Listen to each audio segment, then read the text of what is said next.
This is not an easy year due to pandemic. But we still stand firm and move forward to carry out our mission of service. Give yourself fully to God's word. For we know that within Him nothing is in vain.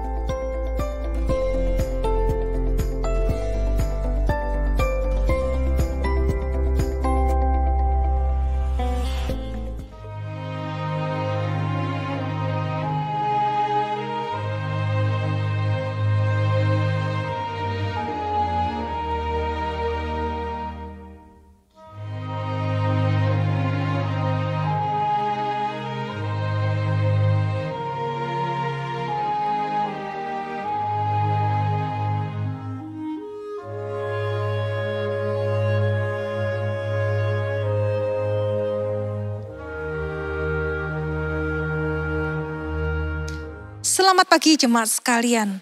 Mari kita memulai minggu ini dengan beribadah kepada Tuhan yang telah memanggil setiap kita untuk beribadah kepadanya. Mari kita datang kepadanya dengan hati yang penuh ucapan syukur dan bersuka cita. Dimanapun Anda berada, baik di Surabaya, di Indonesia maupun di luar negeri, kami menyambut dengan hangat. Selamat hari Minggu. Selamat beribadah.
Shalom jemaat sekalian, selamat pagi. Mari kita bersyukur kepada Allah kita. Karena Dia yang telah memanggil setiap kita untuk beribadah kepadanya. Allah yang mau berelasi dengan setiap kita. Mari di tempat kita masing-masing, kita meresponi panggilannya. Saya mengajak setiap kita bangkit berdiri. Dan berdiam diri di hadirat-Nya yang Maha Kudus.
pertolongan kita adalah di dalam nama Tuhan yang menjadikan langit dan bumi.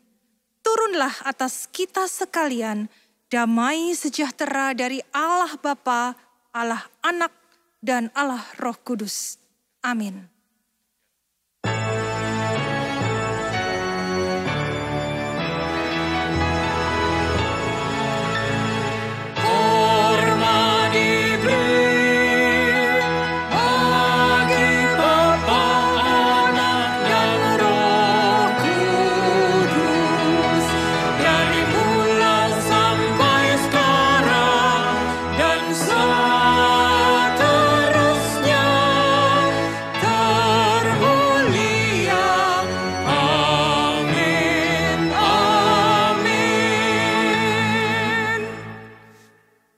Beribadalah kepada Tuhan dengan sukacita.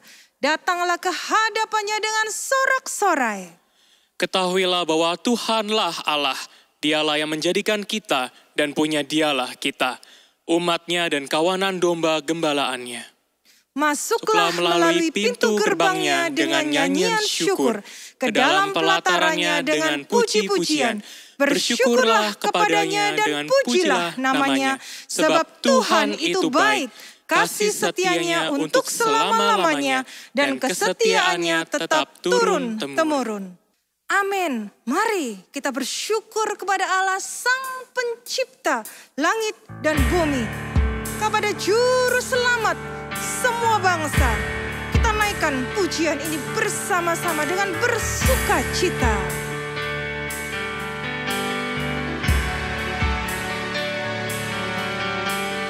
Tuhanku Yesus, Raja alam semesta, Kau Allah dan manusia. Kau ku kasihi, Kau ku hormati, sukacitaku yang kekal.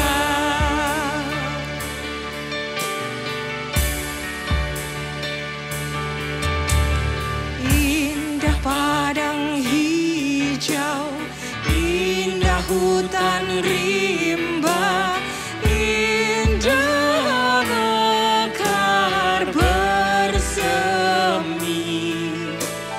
Kau lebih indah, Kau lebih suci, menghibur hati yang sedih.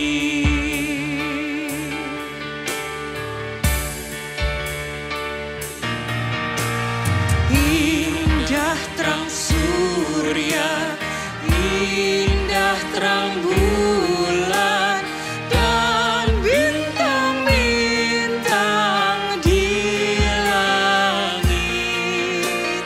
Jauh lebih indah terangmu Yesus dibanding semua malaikat. Juru selamat ajaib,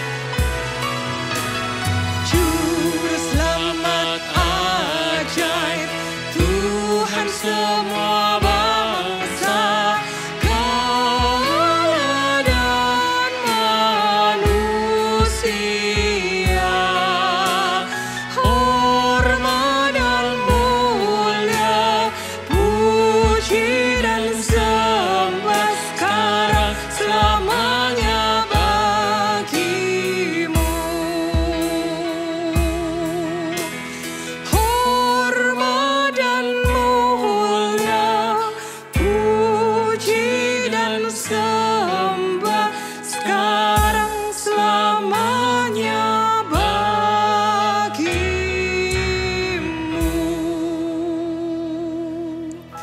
Kita masuk di dalam doa. Ya Tuhan, Allah kami yang maha mulia, dengan hati yang melimpah dengan syukur, kami datang ke hadirat Tuhan menaikkan pujian dan nyanyian kami kepada Allah Sang Pencipta langit dan bumi. Engkau sungguh Tuhan adalah Allah yang maha pengasih, menciptakan menciptakan isi dunia ini, memberikan kekuasaan kepada manusia untuk mengolahnya. Engkau adalah juru selamat yang ajaib, yang layak ditinggikan dan diagungkan oleh seluruh isi dunia ini. Engkau adalah Allah yang tidak pernah tertidur, yang terus-menerus menyatakan kuasa-Mu di antara bangsa-bangsa. Dengan kasih-Mu yang begitu besar, Engkau menebus kami umat-Mu, sehingga kami dapat selamat dan menjalani hidup ini dengan penuh pengharapan, bukan dengan kekosongan dan kehampaan. Tuhan, saat ini kami merendahkan hati kami untuk terbuka, untuk telanjang di hadapan Tuhan. Engkau tahu segala pikiran, hati, dan perasaan kami yang seringkali telah melukai hati Tuhan.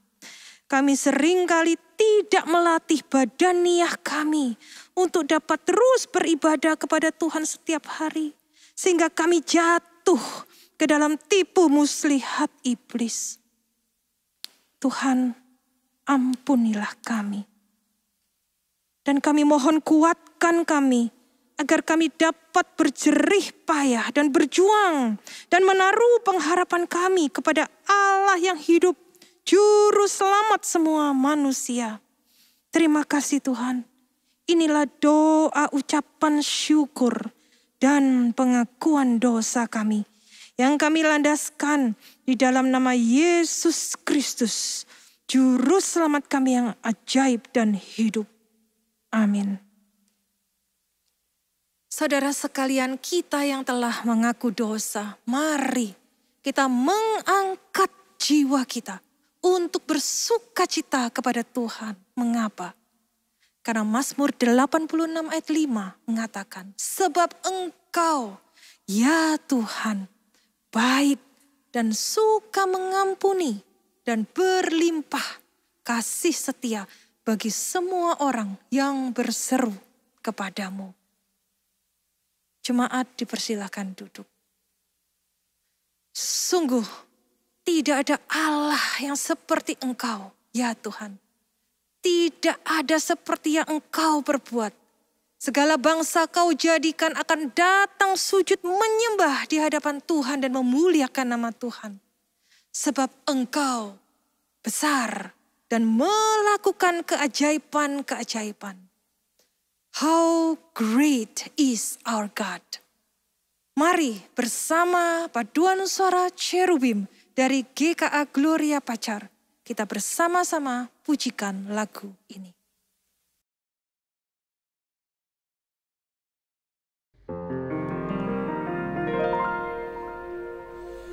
How great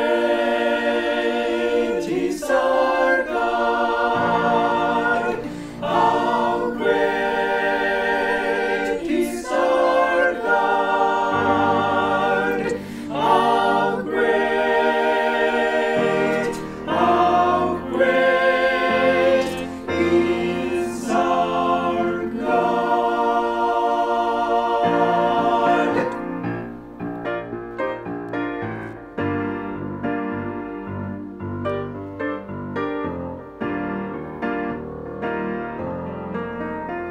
The splendor of the King, clothed in majesty. Let all the earth rejoice, let all the earth rejoice. He wraps himself in light, and darkness tries to hide. It trembles at his voice, it trembles at his voice. How great is our God. Sing with me, how great is our God. And all will see how great is our God.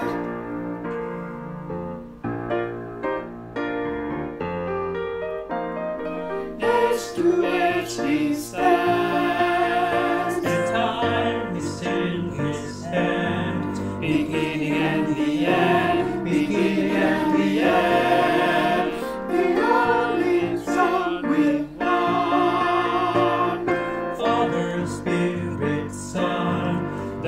Lion and the Lamb, the Lion and the Lamb, the Lamb.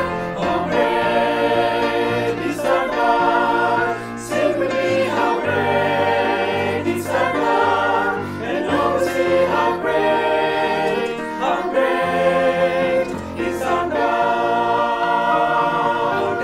Then sings my soul, my Savior God, to thee. How great thou art. How great is our God. How great is our God. Then sings my soul, my Savior God, to thee. How great thou art. How great is our God. How great is our God. How great is our God.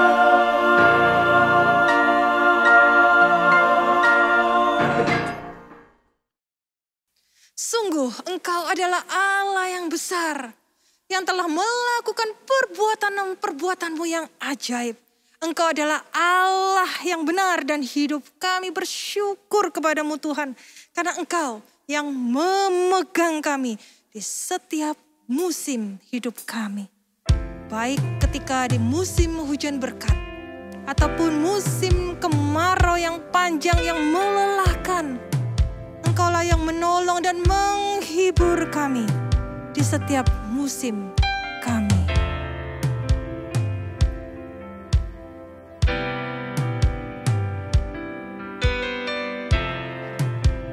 Katakan bersama pujian ini. Dalam kesesakanku, Kau beri kedamaian-Mu.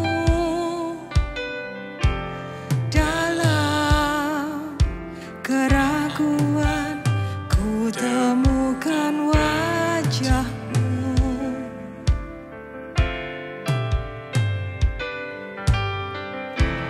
Karena pengorbanan-Mu,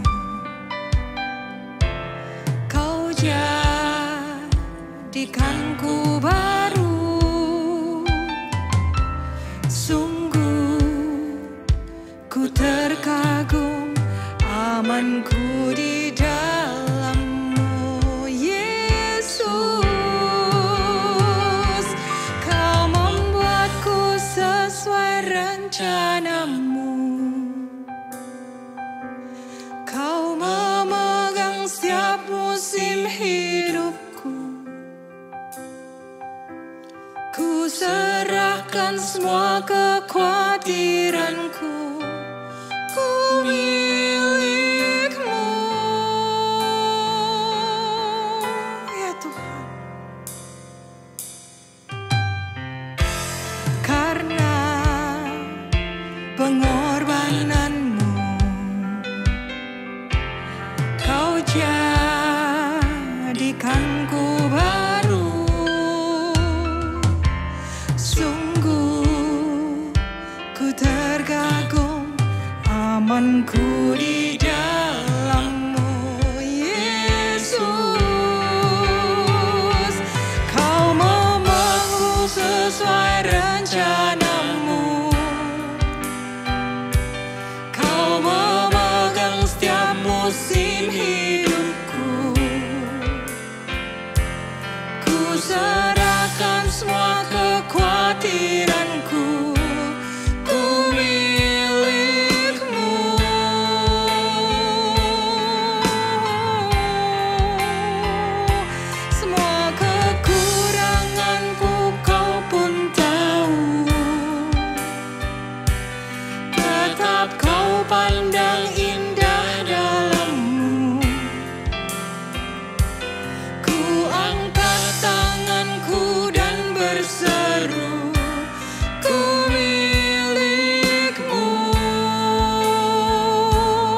Semua kekuranganku Kau pun tahu.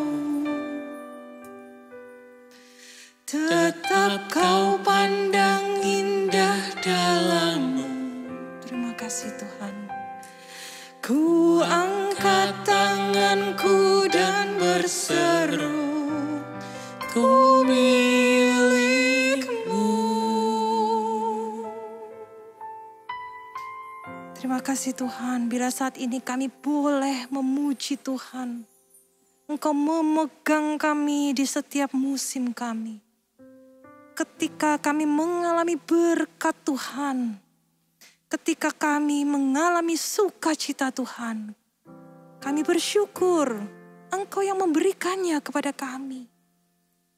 Ketika kami melewati musim kemarau, seakan-akan kami masuk ke padang gurun yang panjang yang tidak ada batasnya.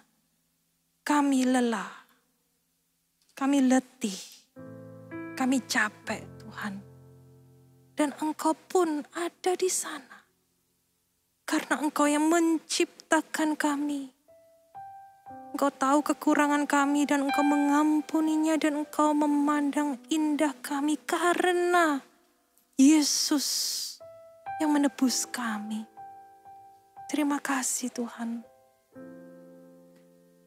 Kami berdoa untuk setiap pergumulan-pergumulan keluarga jemaat-jemaat di GKA Gloria. Engkau tahu tangisan mereka, pergumulan mereka. Tuhan yang menyapa, merangkul dan menghibur mereka satu persatu. Karena mereka adalah milik Tuhan yang Kau kasihi. Kau tidak akan membiarkan mereka terhilang. Tidak ada yang dapat menceraikan kami dari kasih Tuhan. Tidak ada. Kami bersyukur Tuhan. Kami juga bersyukur Engkau memberkati gereja kami dengan pemilihan majelis meskipun secara online. Kami sudah selesai melakukan perintah Tuhan. Dan kiranya Tuhan menolong semua majelis-majelis yang terpilih untuk hidup takut akan Tuhan, mendengar suara Tuhan. Sehingga agenda Tuhan, kehendak Tuhan akan gereja ini boleh terlaksana dengan baik dan berhasil di mata Tuhan. Berkatilah seluruh hamba Tuhan GKA Gloria. Kiranya Tuhan juga memberkati supaya setiap hamba Tuhan boleh dipakai oleh Tuhan. Menjadi perpanjangan tangan bagi Tuhan. Untuk dapat memimpin gereja dan jemaat Tuhan dekat kepada Tuhan. Dan kami terus berdoa untuk bangsa kami yang terkasih. Kiranya Tuhan tetap memberkati. Kami bersyukur Tuhan mendengar doa dan tangisan kami sehingga COVID-19 boleh ditekan. Dan kami berdoa untuk apapun badai yang ada di depan. Kiranya bangsa ini boleh dikuatkan. Dan bangsa ini diberi hikmat oleh Tuhan. Untuk mengatasi segala badai kehidupan yang ada di depan. Tuhan, inilah doa syafaat kami yang singkat. Kami naikkan dan kami bawa. Di dalam doa Bapa kami yang diajarkan oleh Tuhan kami Yesus Kristus. Bapa kami yang di sorga, dikuduskanlah namamu, datanglah kerajaanmu, jadilah kehendak-Mu di bumi seperti di sorga. Berikanlah kami pada hari ini makanan kami yang secukupnya, dan ampunilah kami akan kesalahan kami, seperti kami juga mengampuni orang yang bersalah kepada kami. Dan janganlah membawa kami ke dalam pencobaan, tetapi lepaskanlah kami daripada yang jahat. Karena Engkaulah yang empunya kerajaan dan kuasa dan kemuliaan sampai selama-lamanya. Amin. Mari setiap kita mengucapkan pengakuan iman kita. Saya ajak setiap kita untuk bangkit berdiri di tempat kita masing-masing. Pengakuan iman rasuli. Aku percaya kepada Allah, Bapa yang Maha Kuasa, Khalik langit dan bumi, dan kepada Yesus Kristus, Anaknya yang tunggal Tuhan kita, yang dikandung dari Roh Kudus, lahir dari anak darah Maria, yang menderita sengsara, di bawah pemerintahan Pontius Pilatus, disalibkan, mati dan dikuburkan, turun ke dalam kerajaan maut. Pada hari yang ketiga, bangkit pula dari antara orang mati, naik ke sorga, duduk di sebelah kanan Allah, Bapa yang Maha Kuasa. Dan dari sana ia akan datang untuk menghakimi orang yang hidup dan yang mati. Aku percaya kepada Roh Kudus, gereja yang kudus dan am, persekutuan orang kudus, pengampunan dosa, kebangkitan tubuh, dan hidup yang kekal. Amin. Jemaat dipersilakan duduk. Ya Tuhan, tunjukkanlah kepada setiap kami jalan-Mu, supaya hidup kami ini sesuai dengan kebenaran-Mu. Bulatkanlah hati kami untuk takut akan nama-Mu. Kami ingin lebih dalam lagi mengenal Tuhan dan mengasihi Tuhan. Katakan bersama-sama jemaat pujian ini sebagai doa kita untuk masuk dalam firman Tuhan.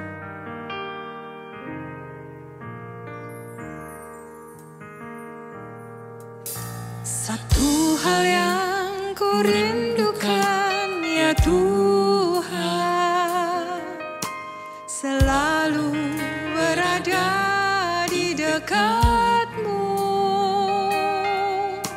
dengan segenap hati, dengan segenap jiwa, ku menanti di hadirat-Mu. Satu hal yang ku rindukan ya Tuhan, selalu berada di dekat-Mu dengan segenap hati, dengan segenap jiwa, ku menanti di hadirat-Mu. Lebih dalam lagi ku rindu Kau Tuhan, lebih dari segala yang ada. Lebih dalam lagi ku cinta Kau Yesus, ku mengasihi-Mu.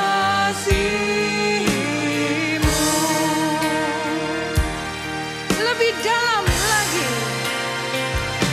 lebih dalam lagi ku rindu Kau Tuhan, lebih dari segala yang ada.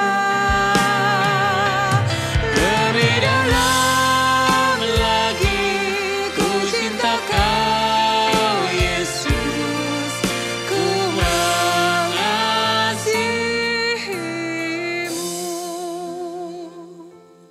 Lebih dalam lagi ku cinta Kau Yesus, ku mengasihi-Mu.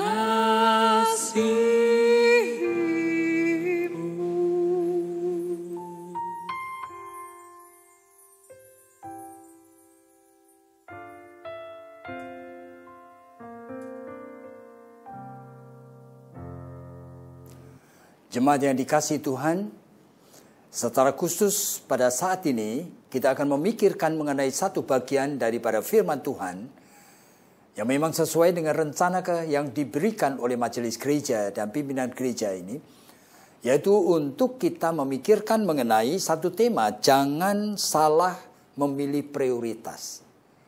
Jangan salah memilih prioritas. Dan rupanya saya dianjurkan untuk melihat dari satu bagian Alkitab yang memang tidak secara khusus saya akan uraikan khusus hanya bagian itu saja.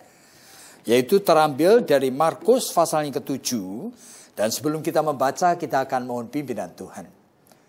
Bapa Surgawi, kami berterima kasih oleh karena hidup ini adalah hidup di dalam kasih karunia Tuhan.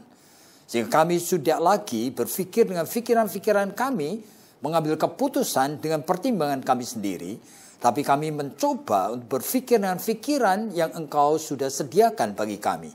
Dan untuk itulah kami akan dari waktu ke waktu mempersembahkan akan hal-hal yang diperkenan Tuhan dalam setiap pilihan di dalam kehidupan kami ini. Pimpin kami Tuhan, oleh karena hidup yang kompleks ini, kadang-kadang tidak memberi peluang kepada kami untuk betul-betul bisa memanifestasikan kehidupan iman kami. Dengarkan seru sembahyang kami Tuhan, oleh karena hanya di dalam nama Tuhan Yesus Kristus kami sudah berdoa. Amin. Dari Markus pasal 7 itu adalah bagian percakapan Tuhan Yesus sebetulnya dengan orang-orang Farisi. Pada suatu hari serombongan orang Farisi dan beberapa ahli Taurat dari Yerusalem datang menemui Yesus. Mereka melihat bahwa beberapa orang muridnya makan dengan tangan najis, yaitu dengan tangan yang tidak dibasuh. Sebab orang-orang Farisi seperti orang-orang Yahudi lainnya tidak makan kalau tidak melakukan pembasuhan tangan lebih dahulu. Karena mereka berpegang pada adat istiadat nenek moyang mereka. Dan kalau pulang dari pasar, mereka juga tidak makan kalau tidak terlebih dahulu membersihkan dirinya. Banyak warisan lain lagi yang mereka pegang, umpamanya hal mencuci cawan, kendi, dan perkakas-perkakas tembaga. Karena itu datanglah orang-orang Farisi dan ahli Taurat itu bertanya kepada Yesus, mengapa murid-muridmu tidak hidup menurut adat istiadat nenek moyang kita, tetapi makan dengan tangan najis? Jawab Yesus kepada mereka, benarlah nubuat Yesaya tentang kamu, orang-orang munafik. Sebab ada tertulis bangsa ini memuliakan aku dengan bibirnya, hatinya jauh daripadaku. Percuma mereka beribadah kepadaku, sedangkan ajaran yang mereka ajarkan ialah perintah manusia. Jadi saudara, ini merupakan sesuatu percakapan yang sebetulnya cukup unik. Oleh karena apa? Oleh karena kalau kita mau berbicara secara objektif, sebetulnya pertanyaan yang kebetulan dikaitkan dengan persoalan yang saat itu ingin didiskusikan oleh orang Farisi dan kepala-kepala imam itu dengan Yesus Kristus adalah hal yang secara umum sebetulnya manusia pasti setuju. Yaitu kalau pulang dari pasar ya membersihkan badan. Ya kalau kamu mau makan ya cuci tangan. Itu bukan merupakan ajaran yang very special, strict, apalagi dikaitkan dengan ajaran agama. Meskipun kita tahu bahwa sebetulnya saat itu Tuhan itu melihat bahwa mereka bukan hanya mengembangkan aplikasi dari 10 hukum yang Tuhan berikan menjadi 613 hukum. Ternyata Tuhan di dalam bagian-bagian tertentu mengizinkan bahwa hukum-hukum itu juga berlaku. Oleh karena apa? Oleh karena Tuhan menghargai akan kehidupan di dalam balance of life. Nah, di dalam balance of life itu kadang-kadang itu Tuhan itu seolah-olah rela untuk mengosongkan diri, menyesuaikan diri dengan kemauan daripada orang-orang yang jelas-jelas memang melawan dia. Yaitu orang Farisi, kepala-kepala imam. Sehingga kalau kita mau perhatikan, di dalam Matius pasal 23 pun, itu Tuhan Yesus sampai mengatakan kalimat seperti ini. Ya kan, kamu harus menuruti segala yang diajarkan oleh orang Farisi dan kepala imam. Oleh karena diambil dari kitab Taurat Musa. Tapi jangan ikuti tingkah lakunya. Jadi sebetulnya ajaran itu sendiri, meskipun kadang-kadang dikembangkan oleh akal pikiran manusia, yang sebetulnya tidak completely selalu sesuai dengan kehendak dengan firman Tuhan, tetapi Tuhan ingin keep the balance. Apa yang sudah berlaku barangkali sekian ribu tahun itu supaya jangan dibongkar begitu saja. Sehingga area tertentu yang masih bisa disesuaikan dengan kebenaran firman Tuhan itu diterima. Tetapi hari ini saudara kita itu akan secara khusus itu memikirkan mengenai apa yang diberikan oleh pimpinan gereja ini sebagai tema untuk dikhotbahkan hari ini. Yaitu jangan salah memilih prioritas. Ya memang tadi kita jelas sekali melihat bahwa orang-orang Farisi dan kepala imam itu salah memilih prioritas. Dan yang menilai adalah Tuhan Yesus.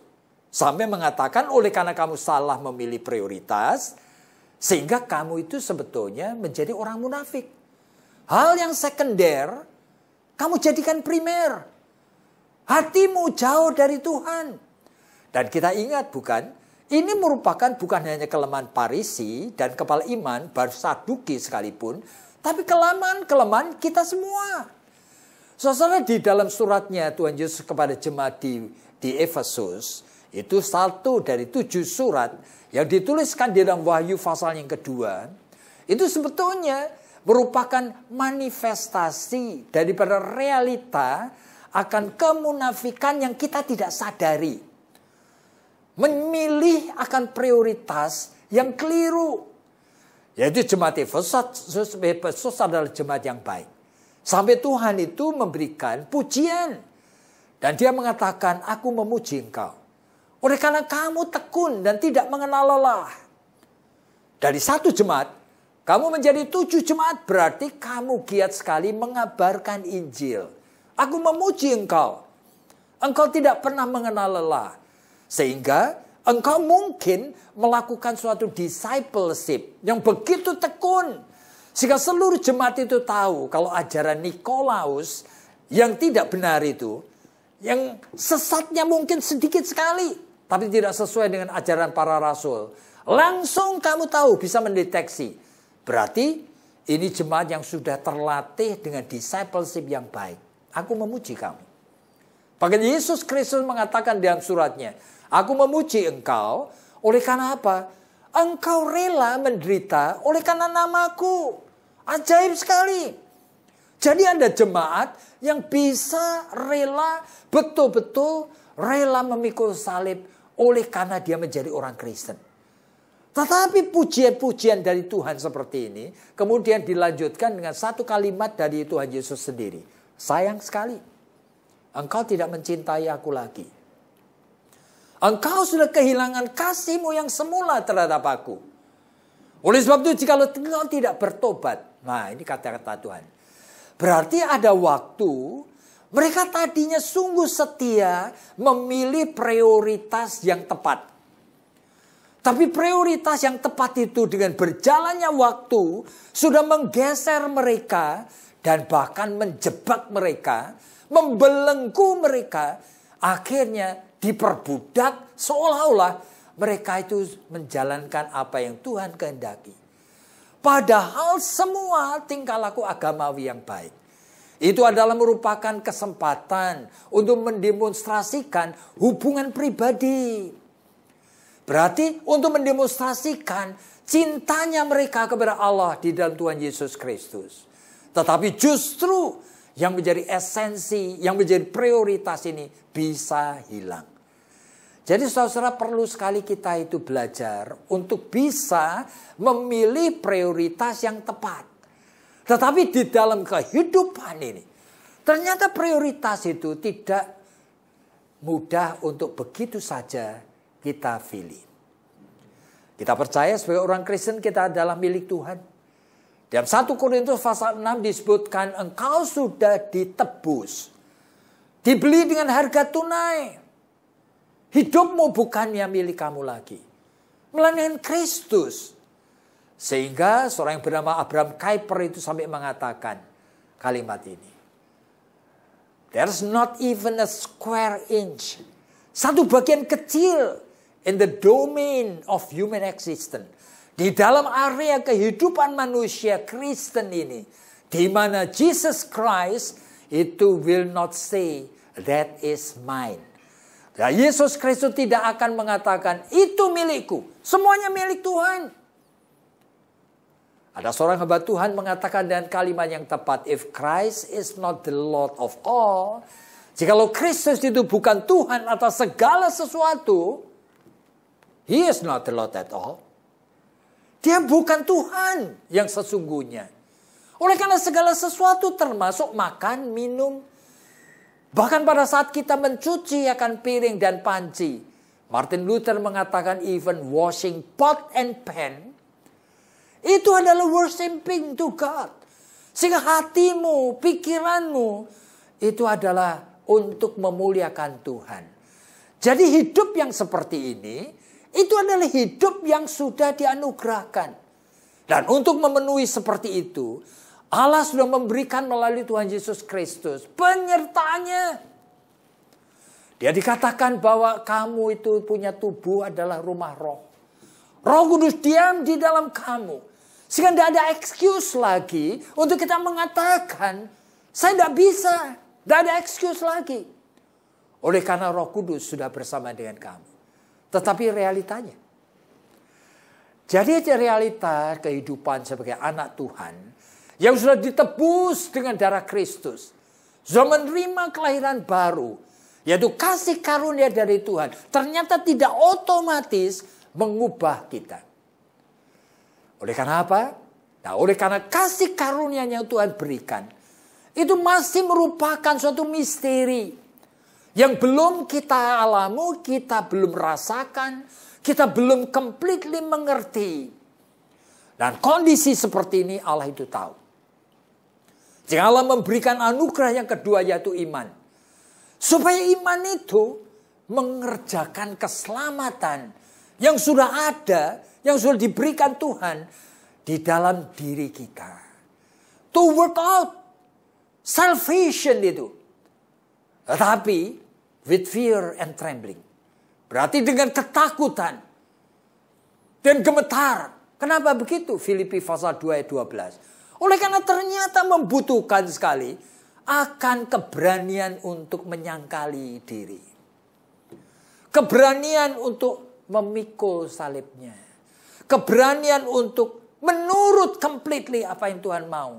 Di tengah kadang-kadang pikiran perasaan kita yang tidak memungkinkan. Saudara saya seringkali berjumpa dengan orang-orang yang jelas-jelas mengerti. Dan sebetulnya yang Tuhan tuntut pun juga tidak terlalu sulit juga tidak. Tetap juga tidak mau. Ada seorang dokter spesialis. Dia seorang dokter yang lulusan daripada satu universitas yang top di Amerika. Dan kembali ke Indonesia menjadi satu spesialis X. Saya tidak akan sebutkan. Nanti saudara ingin tahu siapa dia. Dia laku sekali. Prakteknya kadang-kadang sampai jam 11 malam. Saudara. Tiap hari. Luar biasa. Dia diundang untuk menjadi speaker. Di beberapa sekolah terkenal. Bahkan di Amerika juga. Sampai ke Australia segala. Dia bangga sekali. Masuk ke office-nya itu penuh dengan penghargaan luar biasa. Pada suatu hari dia ketahuan kalau anaknya laki-laki yang pertama itu terjerat narkoba. Dan bukan hanya terjerat narkoba seperti biasa anak-anak yang suka coba-coba. Dia sampai menjadi distributor diam-diam. Dia menjadi penjual narkoba, bayangin. Nah, ketika ditangkap, dia dipenjara itu 2 tahun. Sulit sekali untuk mengeluarkannya. Nah, sekarang sudah keluar anak itu. Lalu di dalam percakapan, saya merasa sungguh. Seorang anak yang masih muda, yang belum sampai 30 tahun usianya. Cry for help. Menginginkan sekali cinta kasih dari ayah ibu. Yang selalu sibuk. Sehingga dia merasa dirinya empty, kosong. Jika saya ngomong dengan papanya. Apakah mungkin? You praktek sore itu sampai jam 7 saja. Apakah mungkin? Setiap minggu ada 1 hari kosong khusus. Di mana kamu rebuild the family. Gak usah dipikirkan sulit-sulit. Kamu adakan spesial waktu aja. Spesial waktu. Barangkali 1 jam. Untuk menemani anakmu. Tidak selalu 1 jam itu kamu mengkuliahi dia. Justru jangan mengkuliahi dia. Just ngikut aja bersama dengan dia. Dia mau ngajak berenang. Dia mau ngajak makan sesuatu. Atau minum kopi. Temani. Saya tanya apa terlalu sulit. Dia mikir. Dokter spesialis ini mikir saudara. Dan dia mengatakan, Bapak tidak tahu kesibukan saya. Mana mungkin saya melakukan itu? Mana mungkin? Saya jadwalnya itu sudah sampai tahun depan. Waduh, kok jawaban kayak gini, saya mengatakan. Lalu dia mengatakan, Bapak Pendeta tolong bantu saya. Carikan pembina untuk anak saya. Rehabilitasi yang memang sesuai dengan kebutuhan anak saya. Tapi dengan kata lain dia mau ngomong apa? Jangan libatkan saya. Saudara, memilih prioritas. Itu kadang-kadang membutuhkan suatu penyangkalan diri. Keberanian mengubah sistem hidup. Berani membayar harga. Meskipun sebetulnya Tuhan tidak menuntut harga terlalu mahal, saudara. Kadang-kadang cuma nama, popularitas, dikurangi sedikit.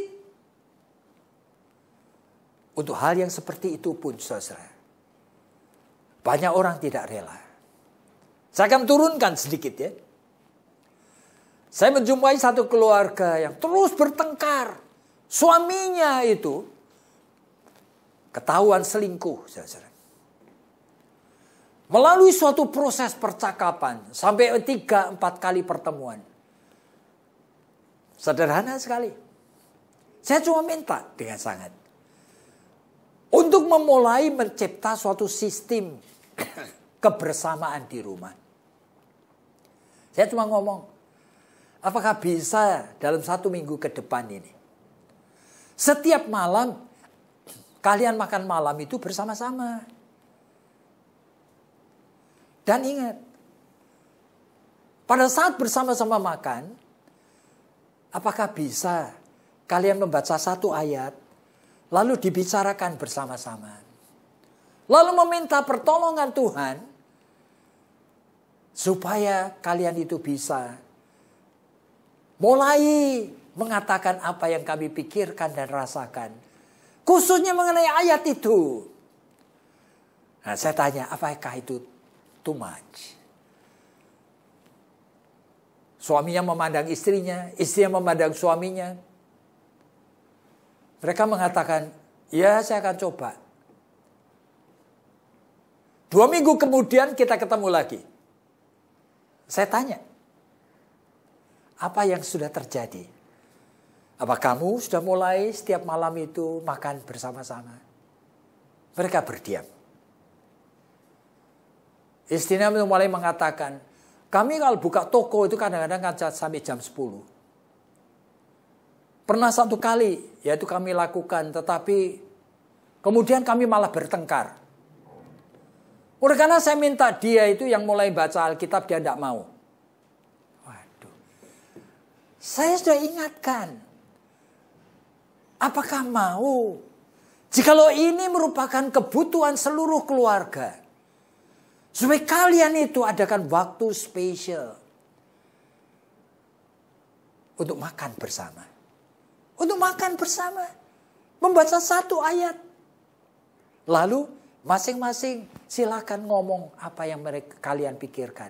Rasakan mengenai ayat itu. Memilih prioritas. Itu bukan masalah yang sederhana seperti membalikkan telapak tangan.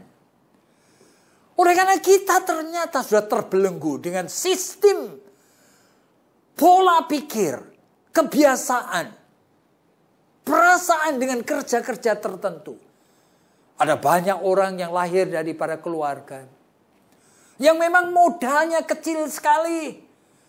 Orang tua banyak bertengkar. Tidak pernah memperlakukan anaknya secara personal. Sehingga kebutuhan primer dari anak itu mulai lahir. Usia 2-3 tahun, 3-4 tahun, 4-5 tahun. Seringkali ada area-area yang hilang. Bayangkan. Kalau 0-2 tahun, seorang anak itu mendapatkan kebutuhan primernya. Yaitu kasih yang bisa dinikmati.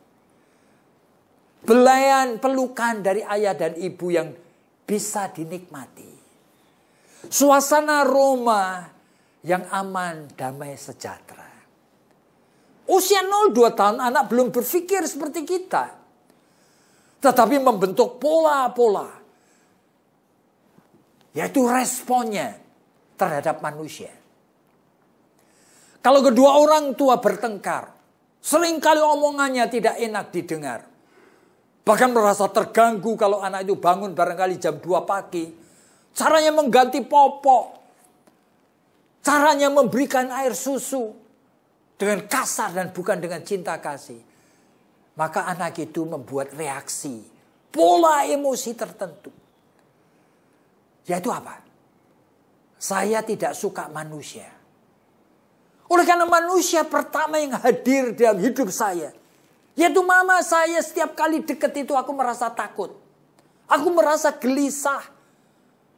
Permulaan daripada munculnya jiwa yang namanya mistrust. Yang membuat jiwa manusia ini terus gelisah. Ada sesuatu yang kurang. Dia sulit sekali bisa berterima kasih atas kebaikan orang lain. Jadi saudara bisa membayangkan. Jikalau seorang manusia modalnya dari usia 0 sampai 2 tahun aja. Sudah tidak punya modal untuk bisa mempercayai orang. Untuk bisa ingin dekat dengan orang. Bagaimana dia kemudian di dalam hidupnya? Hidupnya itu akan dikuasai oleh dorongan-dorongan insting. Yang disebutkan oleh Freud, Sigmund Freud, sebagai death instinct. Insting kematian, oleh karena insting ini menghancurkan. Dia tidak bisa memilih prioritas yang bisa membangun anaknya, membangun istrinya, membangun suaminya, membangun orang lain. Membahagiakan akan orang lain. Dia terus mau menyerap. Merasa dirugikan. Merasa tidak terima. Ingin menghukum. Nah, saudara bisa membayangkan. Saya belum bisa teruskan kepada area. Bagaimana dengan 2-3 tahun? Bagaimana dengan 3-4 tahun? Waduh, saudara. Jadi ini manusia itu kompleks. Pada saat kita mau memilih priority. Kadang-kadang kita ini ternyata tidak mempunyai bekal. Ada banyak orang ingin sekali mengasihi Tuhan. Dari mulut, pikirannya tahu itu seharusnya yang terbaik.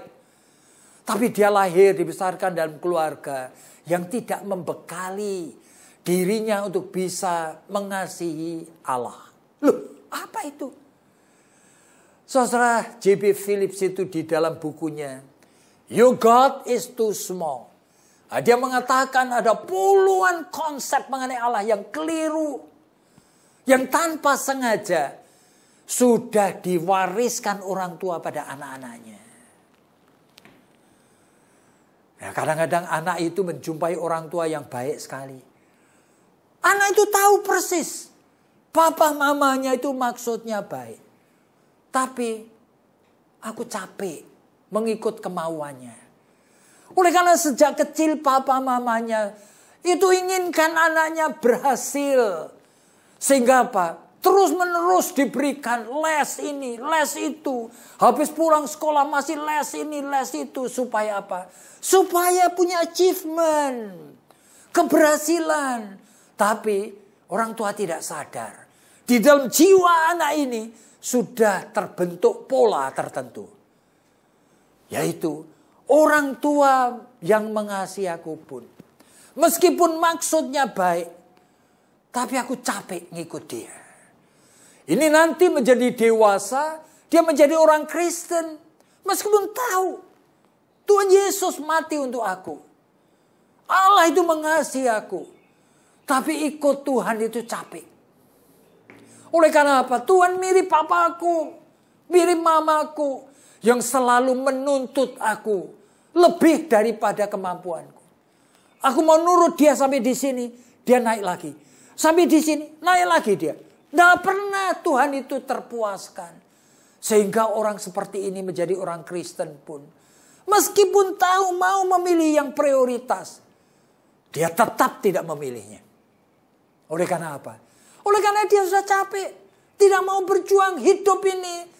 Tidak bisa diatur oleh Allah yang selalu menginginkan kebenarannya, disiplinnya, ya kan? Firman-Nya itu harus diterima dengan sempurna. Sulit sekali bagi kita. Jadi saudara, pada saat kita itu berpikir mengenai jangan salah pilih prioritas. Kita yang pertama kenal diri kita sendiri. Sehingga oleh karena kita kenal diri kita sendiri, seharusnya kita tahu kita bisa apa tidak bisa. Mampu apa tidak mampu. Sama seperti yang Tuhan katakan kepada orang Farisi itu. Kamu munafik. Oleh karena kamu merasa kamu benar di dalam ketidakmampuanmu. Seharusnya kamu jujur dan mengatakan kejujuran bahwa kamu tidak mampu. Dan Tuhan akan help. Sama seperti bapak yang anaknya dirasuk setan itu. Di dalam Markus pasal yang ke-10 itu mengatakan apa? Tuhan jikalau bisa, engkau pasti bisa menyembuhkan anakku. Yesus mengatakan, kenapa kamu mengatakan kalau aku bisa? Oh, tiba-tiba dia sadar. Aku percaya, engkau pasti bisa Tuhan. Tapi dia sadar lagi. Oleh karena dia ragu-ragu. Ampuni aku yang kurang percaya. Aku tidak begitu sure. Ampuni aku. Jadi ini suatu kejujuran bahwa kita tidak mampu untuk memilih prioritas yang Tuhan sediakan. Tapi kita itu cry for help. Kita meminta pertolongan Tuhan. Dan saudara, kita mengenal akan rasul besar yaitu Petrus. Petrus itu berkali-kali itu menyadari dirinya tidak bisa. Di dalam Lukas pasal yang ke-5, ketika dia itu menjumpai bahwa dia itu meragukan Yesus. Dan ternyata Yesus yang dia ikuti itu bisa melakukan segala sesuatu yang impossible bagi dia. Yang sudah semalaman sesuai dengan pengalamannya sebagai seorang nelayan. Puluhan tahun. Dia tidak mendapatkan apa-apa. Tapi Yesus mengatakan, tebarkanlah jalanmu. Sekali lagi. Dia mengatakan, Tuhan, semalam-malaman aku sudah mencoba loh. Tapi oleh karena engkau yang suruh, ya aku akan coba lagi. Ternyata mendapatkan begitu banyak ikan. Dia sadar sekali. Tuhan tinggalkan aku. Aku tidak berlayak untuk menjadi muridmu. Jadi ini orang itu mengerti sekali kelemahannya. Dan tahu kadang-kadang dia harus memilih prioritas dan ternyata dia tidak mampu. Di dalam Matius pasal yang ke-16, Yesus bertanya itu kepada murid-muridnya mengenai apa kata orang, siapa sebetulnya anak manusia ini? Mereka mengatakan Elia. Ada yang mengatakan Yohanes Pembaptis. Menurut katamu siapa aku? Simon cepat sekali mengatakan, engkau adalah Mesias, anak Allah yang hidup. Yesus mengatakan, berbahagialah engkau Simon Petrus. Oleh karena yang ngomong ini bukan engkau sendiri. Roh Bapakku. Berbahagialah engkau. Oleh karena roh Bapakku menuntun lidahmu, pikiranmu, hatimu mengatakan kebenaran. Di atas iman yang anugerah ini, aku akan membangun akan gerejaku. Tidak ada alam maut, kuasa apapun juga yang bisa menghambat, bisa merusak gerejaku. Tapi beberapa menit kemudian, sambil jalan mungkin Yesus mulai ngomong, anak manusia ini dalam perjalanan ke Yerusalem akan ditangkap, disesat, diadili, dianiaya, dan dibunuh sampai mati. Tiba-tiba Simon Petrus menarik Yesus ke pinggir. Dengan sopan loh. Tetapi dia ingin supaya bicara personal. Dari hatinya yang terdalam. Hati nuraninya yang mencintai Yesus. Dia mengatakan apa? Tuhan, Jangan sekali-kali itu terjadi padamu. Yesus mengatakan apa kepada Simon Petrus? Enyahlah dari depanku.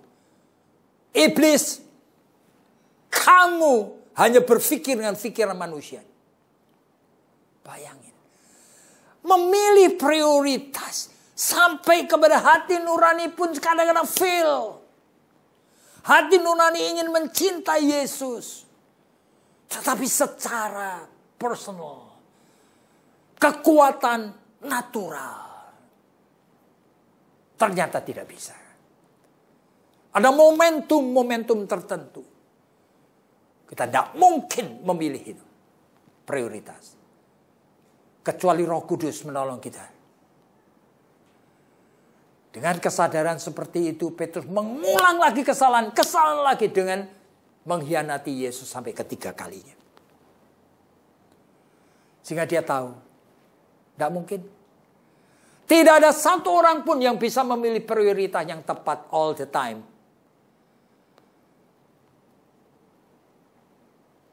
Hanya Roh Kudus yang memimpin. Makanya di dalam suratnya yang kedua, dia mengatakan kalimat seperti ini. Iman yang sudah Tuhan anugerahkan. Untuk aku bisa mengalami keselamatan yang dia anugerahkan itu pun. Ternyata tidak cukup. Iman yang work out. Harus tahu. Mengerjakannya bagaimana. Makanya iman perlu ditambah dengan kebajikan. Di Yakobus itu dikatakan pasal yang kedua. Iman tanpa perbuatan. Tanpa wujud nyata. Kosong. Sehingga Petrus tahu sekali bagaimana bahwa iman ini perlu dikerjakan. Sudah merupakan gratia. Perlu ditambah dengan notisia. Yaitu pengenalan akan kebenaran firman-Nya ini. Tetapi setelah kenal kebenaran firman, iman belum menjadi wujud nyata tanpa tambahan asensia. Yaitu tekad untuk mau rely on the truth. Gratia, notisia, asensia, rely on the truth. Mau dituntun oleh firman itu. Baru aku akan mengalami experience-nya. Itulah wujud fide. Makanya fiducia. Iman itu yang sesungguhnya adalah kesatuan dari 4 aspek ini. Makanya Petrus melihat perlu anugerah Tuhan. Jadi iman tidak cukup perlu ditambah dengan kebajikan. Tetapi iman dan kebajikan pun pada saat kita sedang mengembangkan bagaimana mengaplikasikan dalam bentuk-bentuk yang baik dan diperkenan. Petrus mengatakan perlu ditambah pengetahuan. Oleh karena pengetahuan dari Tuhan itu sumber wisdom yang sejati. Jika C.S. Lewis itu pernah mengatakan virtue which is unchecked is more dangerous than blatant evil. Kebajikan. Tapi kalau tidak ada alat untuk ngecek benar salahnya, kurang tidaknya, lebih berbahaya daripada kejahatan yang terang-terangan. Jadi perlu pengetahuan. Jadi iman, mau memilihkan prioritas, perlu sekali kebajikan dari iman yang dikembangkan menjadi 4 aspek tadi. Supaya kita alami.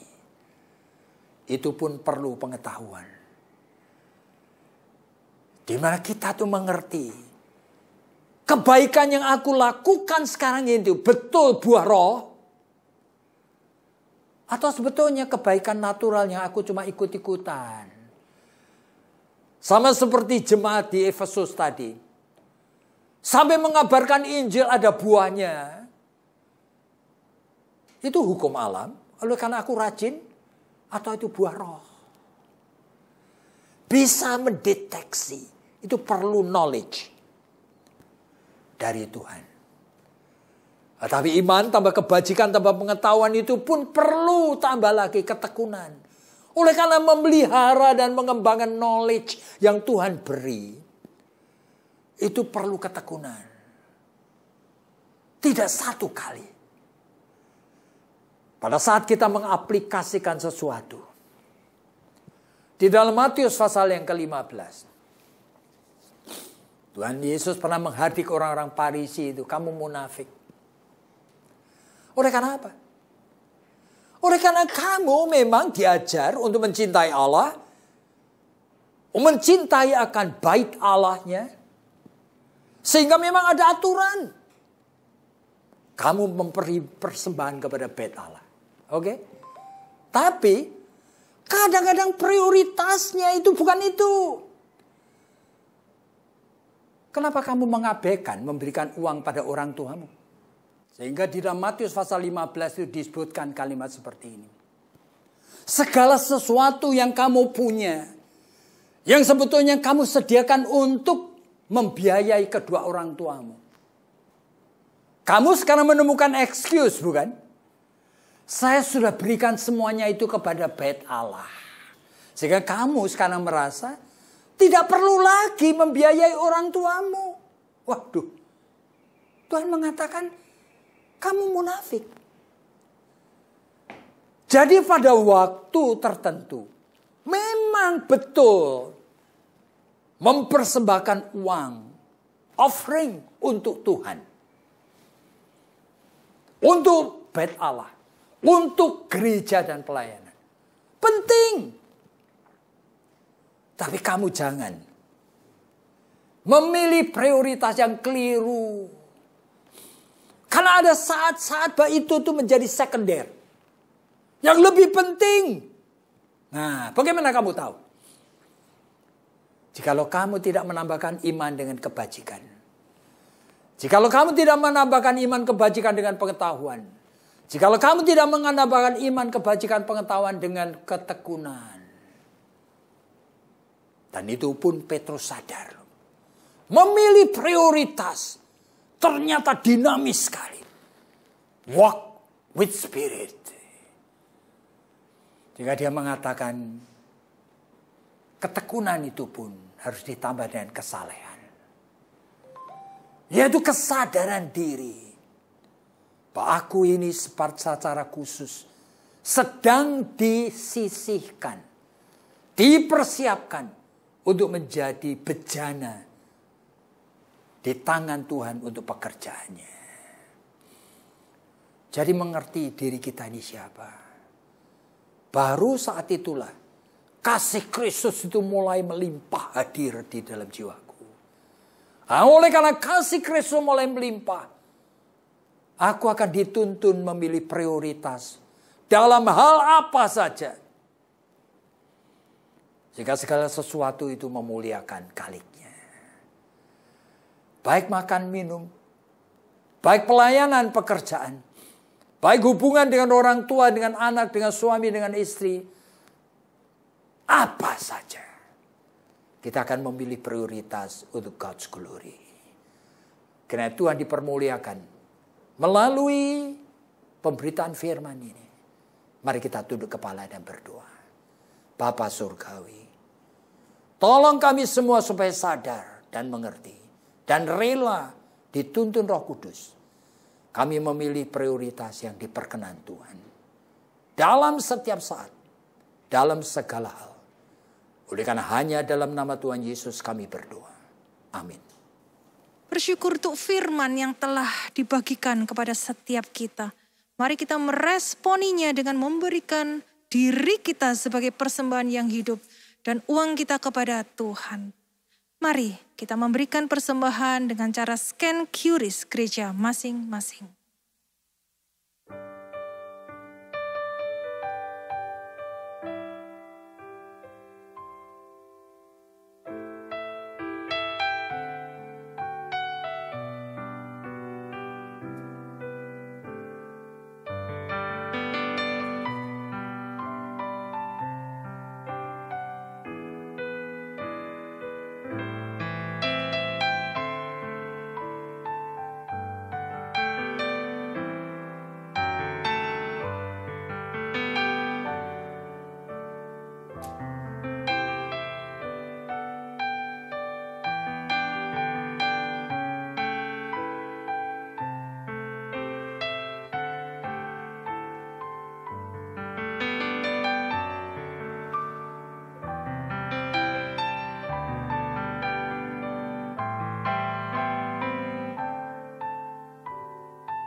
mari kita bersyukur dan memuji lagu ini dengan bangkit berdiri. Kita katakan bersama-sama. Tuhan, ku mau menyenangkan-Mu. Tuhan, bentuklah hati ini jadi bejana untuk hormat-Mu, cemerlang bagai emas murni, menyenangkan-Mu, senangkan-Mu, hanya itu kerinduanku, menyenangkan-Mu, senangkan-Mu, hanya itu kerinduanku.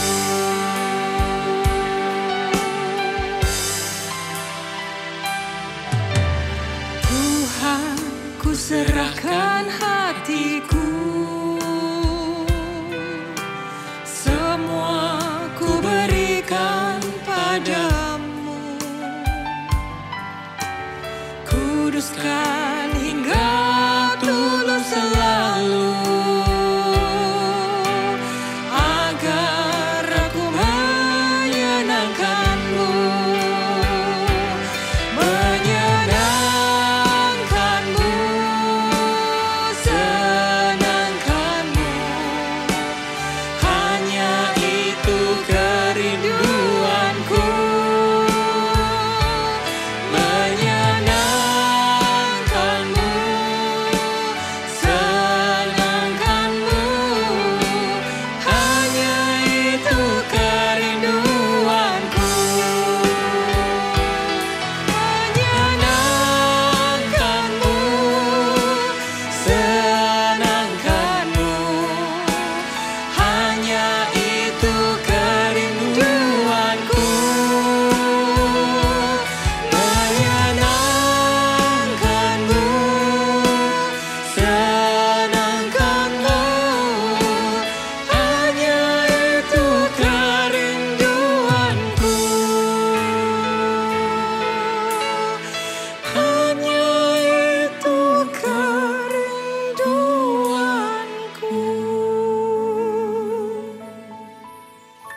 Ya Tuhan, inilah kerinduan kami, ucapan syukur kami kepadamu, Allah kami, dengan segenap hati kami untuk memuliakan nama Tuhan selama-lamanya melalui persembahan diri kami dan uang dan materi yang kami miliki serta talenta kami.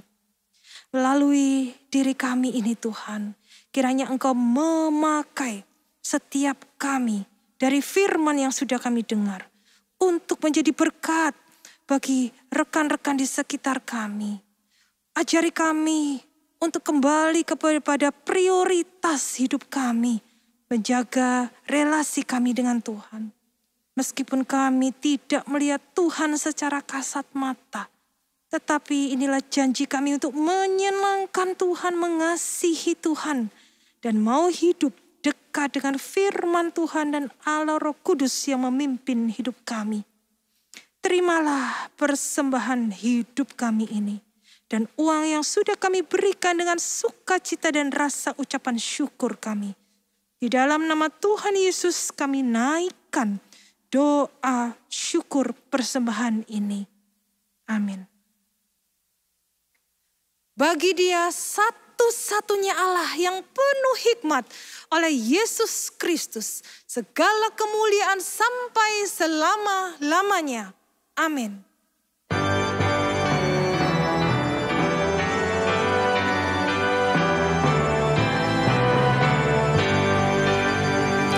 Puji Allah Bapa Putra, puji Allah Roh Kudus, ketikanya yang esa, pohon selamat sumber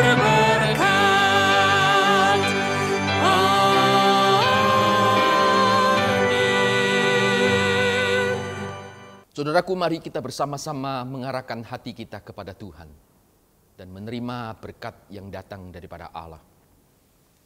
Kiranya Allah sumber pengharapan memenuhi kamu dengan segala sukacita dan damai sejahtera dalam imanmu kepada Yesus Kristus Tuhan. Kiranya oleh kekuatan Roh Kudus kamu berlimpah-limpah dalam pengharapan dan sukacita, mulai dari saat ini sampai selama-lamanya. Amin.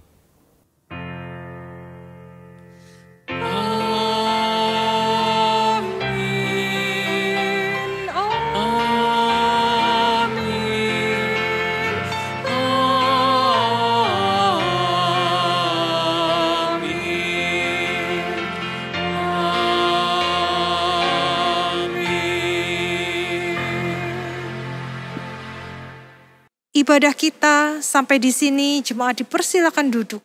Mari kita tetap menjadi pelaku firman yang setia dan menyenangkan Tuhan dalam hidup kita. Selamat hari Minggu, Tuhan memberkati.